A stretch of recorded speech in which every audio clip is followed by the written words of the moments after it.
WEXP. I'm your host, Taj Jacobs, alongside with Brendan Baxter. Fall sports are ramping up, and our first PCL championship is on the board. Congratulations to our golf team for winning their 5th straight PCL championship on Tuesday at Bluebell Country Club. Senior Matt LaFawn birdied the final 2 holes to win the individual championship. The cross-country team had a great performance in New York recently, finishing second behind another Lasallian powerhouse, Christian Brothers Academy. Patty Heckard sat down with Coach Bielecki in this week's Coach's Corner. I'm Patty Heckard here with Mr. Bielecki, the coach of the LaSalle cross-country team. How are you doing today, Mr. Bielecki? Doing well, thanks. Yeah, thanks for having me down here. Appreciate it. No problem. So, how's the cross-country team going so far this year?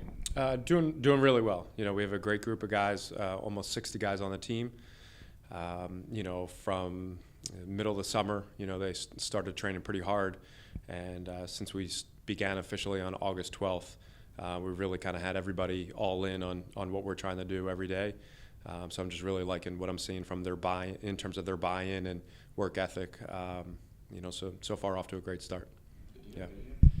So, what are some goals that you guys set this season that you're willing to achieve? You're hoping to achieve this year? I mean, I think the biggest goal, when you have a team like we do every year, is we just want to try to be the best team that we can be. Year in and year out, there are other great teams in the state of Pennsylvania and on the East Coast. And quite frankly, we really can't control what any of those other teams do. So we're in control of, our attitude and our effort every day. And given the collection of guys that we have here, what they've been able to accomplish in the past, I feel very confident that if we work really hard day in and day out to be the best team that we can be and show up trying to do what we can do, and just really impress ourselves, that sky's the limit for what that will translate into. I think that'll translate into something really special at the Catholic League level, at the district level, and the state level, and this year I think, really even the national level. But as always, the goal for us is just being the best team that we can be and controlling the things that we can control. So after a great result at the Bowdoin Classic, how do you guys prepare for your next event? Yeah, I think the beautiful thing about the way our guys approach the season, each day, each week is, we approached PCL meet number 1 the same way we approached the Bowdoin Classic. It's the same way we're going to approach the state championship. We just take things a day at a time. I sort of lay out a plan for them. The guys know that each day has a purpose, and they just try to do the things that they can do that day right in front of them. No one day is any more important than any other day. No thing is any more important than any of the other things. Every day has a purpose. It's all part of a bigger plan. And so we're just going to keep, preparing and practicing exactly the way we were going into the Bowdoin Classic. It's going to be the same way that we lead up to the state championship. So our approach doesn't really change at all. We're just going to do the things that we can do to keep getting better. Yeah, well, thank you so much for your time. Thanks. Back to you guys. Thanks, Coach. Reminder, our weekly service tips are up and running.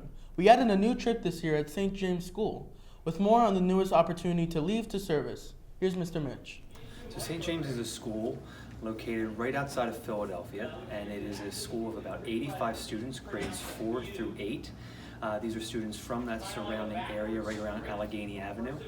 These students typically attend a full day of school, typically almost till about 5 o'clock every day. What will students expect to be helping with at St. James? So the main goal of us attending St. James is to be helping the students grades 4 through 6 in tutoring in areas such as math and English. And why does St. James need our help? And what can Lasallian students take away from this experience? From the moment you walk onto St. James campus, you get a sense that you're actually at home. The campus at St. James is so familiar to a lot of LaSalle students because you'll notice immediately that the teachers care a lot about the students and that the students clearly care a lot about what they're doing. So when our students are there to help, they'll have the opportunity to give back to these students because they here at LaSalle learn so much from how much we here at LaSalle as teachers care that they'll get this opportunity to give back in a different way to students who actually may need our help a lot. Homecoming weekend is coming up this weekend. Pick up your homecoming shirt and come out to support the football team Saturday at Upper Dublin. And congratulations to our newest inductees into the Athletics Hall of Fame. The homecoming dance is also coming up, October 19th from 7 to 10 p.m. Tickets will be on sale starting on October 9th. Tickets are $20 per person or $40 per couple. Chick-fil-A will be served. And finally, thanks to everyone who helped out on Sunday at our annual open house. We leave you today with our latest video produced by WEXP and the admissions office.